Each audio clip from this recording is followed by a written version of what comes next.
the story was very different. Of course, Cobs wore blue, but back then Heathens wore yellow. It was a different set of men, including Bishop Onen, including Jude Keremundu on the Heathens setup, including Andrew Barasa, including Andrew Bukenya on the Cobs setup, and they all lined up, squared up against one another for the very first ever Lions Cup competition. Of course, if you know Ugandan rugby, you know that the Lions Cup is the fixture between two of the most successful sides in the league. And today we are here for its decade as it celebrates 10 years of successful existence. Today we watch at Legends Rugby Club, Cobs, the Kampala Old Boys, hosting Heathens. They are a rival. They are four for all days. We look forward to a very good game because there is a new story to write. Heathens now wear green, Cobs still wear blue. They have managed to continue with their consistency of the color, of their identity. We are happy to see Brian Odong. We are happy to see Derek Muchiga back in the fold for Cobs, who are hosting the game today. Justin Chimono too. Alhaji Manano, who had his time on and off.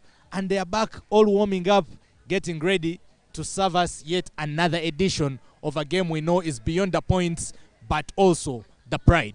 Heathens, on the other side, have been watching another busy week in Ugandan rugby, where our national team that included about two of their players in Captain Michael Okorach and Aaron Ofoeroth, and Norbert Sexton Okenyi, who interestingly just crossed over from the Cobs, featured for the national team.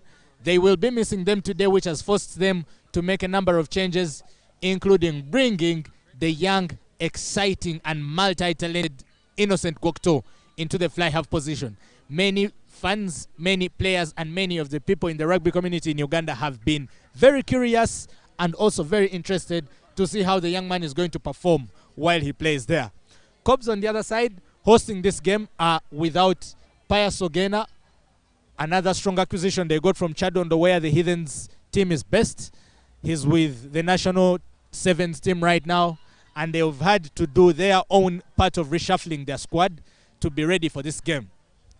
You cannot underestimate the fact that this Lions Cup fixture, unlike all the others before it, all the others that set precedence, does not have a return leg. Therefore, it begins at the first minute here and ends at the 80th, and all the pride goes with the team, blue or green, that manages to claim all the points at the end of the game.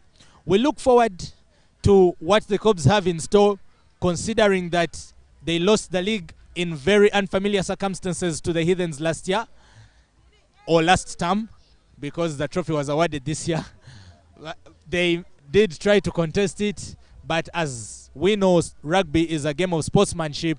Sometimes the rules are made and the rules have to be abided by, and the rules made sure that Heathens, as you can see them on your screen in full kit, will be running on to pitch today as the defending champions, and the Cobs, a much more reinforced side, albeit with a number of Heathens, of former Heathens players in their fold, including Masendi Robert and Mike Otto.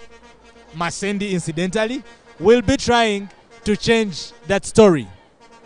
For a rugby fan, you must know that we have a number of journalists in this country, but very few match up to the quality and detail and research of Ernest Akorebirunji, who is seated right next to me here.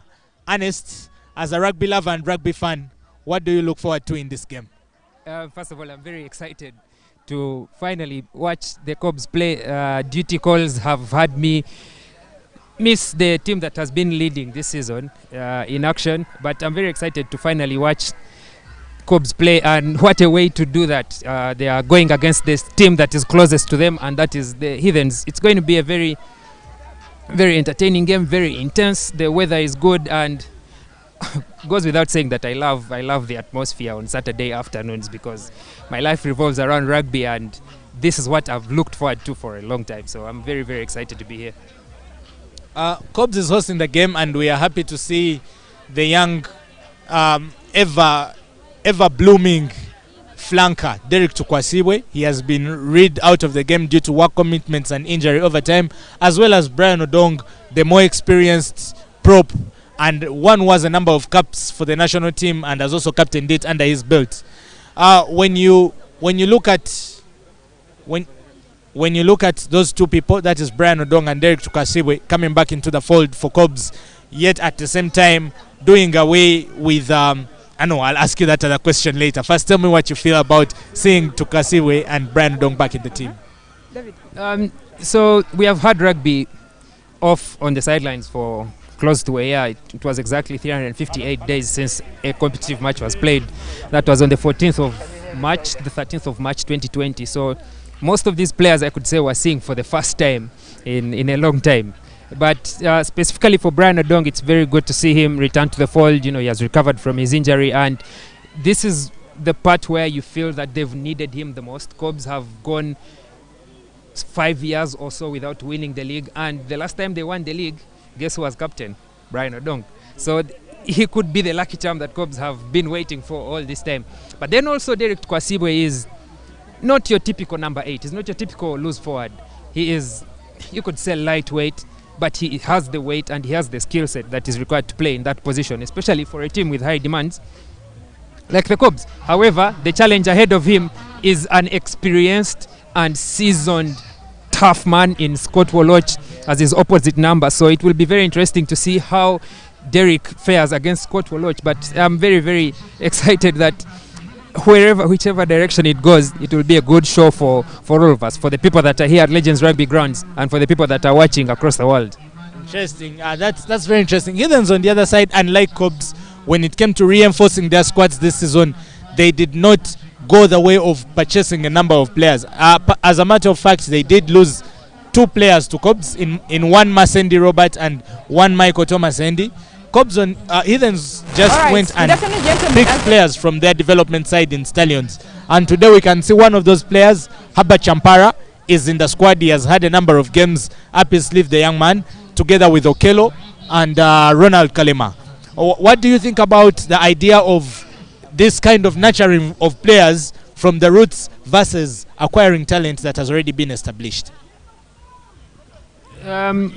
Personally, I feel the end justifies the means, but knowing the nature of our sport as a sport in this country that is still growing, that is still, I could say, an elite sport where there's just a few people that are playing, and it's only in the city.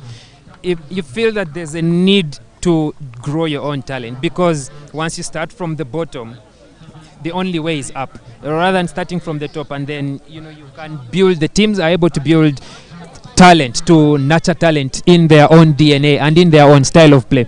So I feel Chadondo have done well over the years with the Chadondo Rugby Club and all the clubs that they've had, from Stallions to Tigers to now Buffaloes, who are now in the league, all the way through to Heathens, who are record champions with 15 titles, the 15th they won last season. But it is also important to note that Cobs have had great talent pass through their hands, and there is no better way for one to grow talent than to go through a great club that has rich history, that has some of the best people in charge of the club. So it is a two-way street, but most definitely for me, it would be very, very, very nice for clubs, to nurture their own talent through grassroots in community, like we're seeing with the rugby academies that are propping up. In schools rugby, when it resumes, and then the development sides in the Central League Championship. And finally, you have players like Herbert Champara playing for Heathens. You have players like Josiah Sempake playing for Cobs. It is very, very nice to see players move through these channels, and there's progress, that there's a way from the bottom to the top, and that rugby is continuing to grow. So I believe that either way, you can achieve some success, but the ultimate way, I think, would be there is more satisfaction in developing your own talent and having your own players reap the benefits of their own sweat. I hear you.